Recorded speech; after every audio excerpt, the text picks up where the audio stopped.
Methane is an odorless, colorless gas that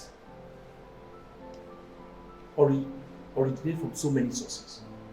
First, you have the fossil fuel methane contained emission, which of course has to do with maybe gas flaring, sabotage on our pipelines, for instance, when all those spills get out.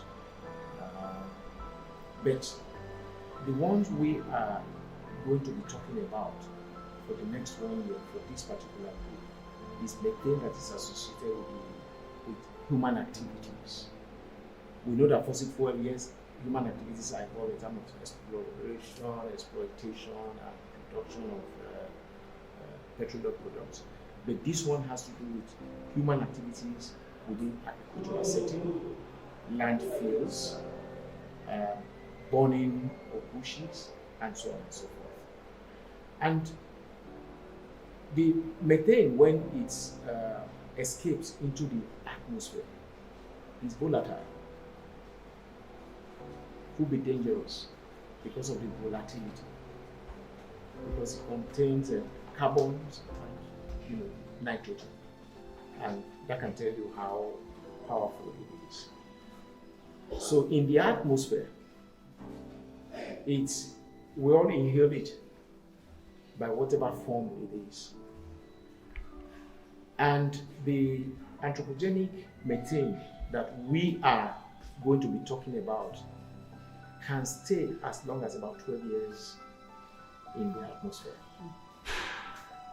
How do we intend to curtail it? What do we intend to do? That's what they are working in right there. The global methane research that was done has it that if we are able to advocate to cut even 45% of the atmospheric methane that is emitted by human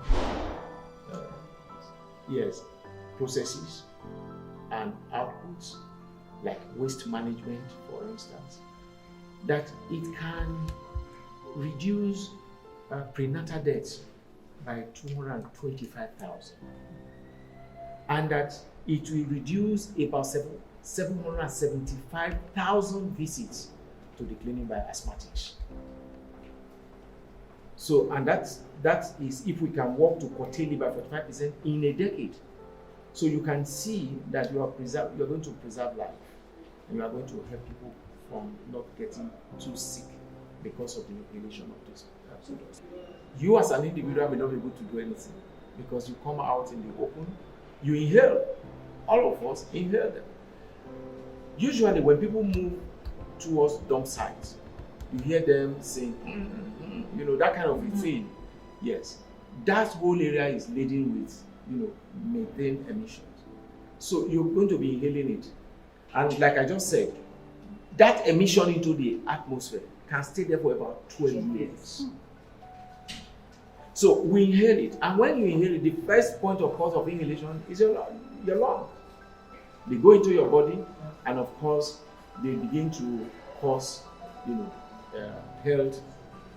health issues within human beings. For women, like I just said, we just talked about if we have to deal with this right, it's going to reduce 225,000, prenatal deaths. Apart from oil and gas, which we are not delving into. Oil and gas, the major culprits, like I said, when you talk about flare gases, all those lights we see, yes, that's number one. So companies are involved. Again, human beings that go to puncture pipelines looking for crude, petroleum products, you spill them into the environment. When we go into artisanal refining, for instance, we know that we don't have it's not as if we are breaking those things down to the last element before we also pour them up into the environment. All these have effects. But the ones, like I said, that we are going to be working with are the human-related activity-based methane emissions. And how does it work? Usually, in abattoirs, when they slaughter the cow that will eat, let me start by saying that first, the cow that will eat or the goats that will all eat, they have what we call enteric fermentation. All right, their poops and their breathing emits methane to the air because it mixes with atmospheric carbon dioxide, and then gives you a mixture of so many things that could occur.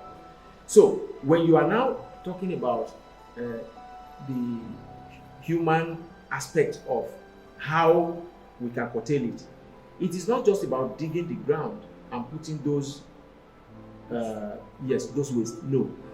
Why? Because if you have to dig the ground and put the waste, trees are going to grow. Those trees that are growing also will pick it from underneath out into the atmosphere. So can we stop eating cow? Definitely not. We need to eat meat. So it's a continuous thing, but we can do things better. For instance, when you properly manage methane emission by capturing, all right, and getting it digested through equipment, some specialized equipment, it can boost our economy. How do I mean? It's a very potent source for energy by setting out, biogas plants, so that instead of plants taking those things from the ground and emitting it, you already now have some linkages underground that can process and use it as gas. That's number one. Two, our cows, how do we feed them? Because if a cow that is eating just grass and improperly fed products go into them, you are likely to also increase the methane that such outcomes will bear.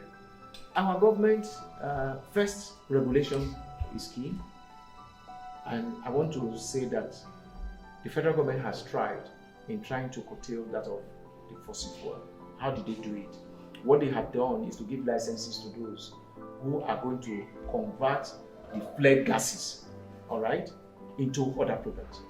So what it means is that in the next few years, or maybe a decade or so, you're going to now see that you have less fled gases because there are companies that are going to utilize the gas. All right? So the same thing can happen. So the advocacy now, therefore, is first, you need methane trackers that can help you measure, that can help you track. Then once those ones are done through research processes, then you can now begin to think about how do we now convert it into wealth, like they have done in oil and gas. One of it is what I just told you about this biogas. Apart from that, when you look at corn, for instance, all right, there is a specific aspect of corn, and you know that during corn season, we litter everywhere also with it. There are specific aspects of that corn, when harvested and processed, can be utilized in our pharmaceutical industry to make the medications that some of us will take. So, regulation is one.